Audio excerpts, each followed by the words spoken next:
Hey everyone, welcome back to another quick how-to. In this video, going to show you how you can check Roblox ban history.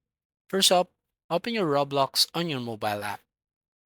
And here, once you are on your Roblox, tap on the More button right here at the bottom right-hand corner of your screen.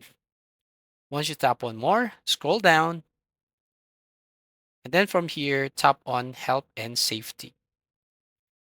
And then here you will find Violations and Appeals. Tap on that.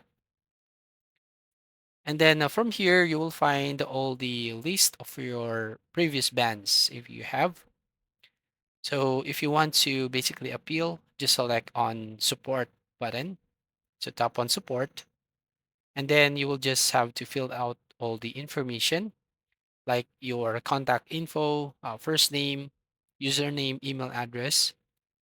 And then here enter your issue details. You just have to complete all the information.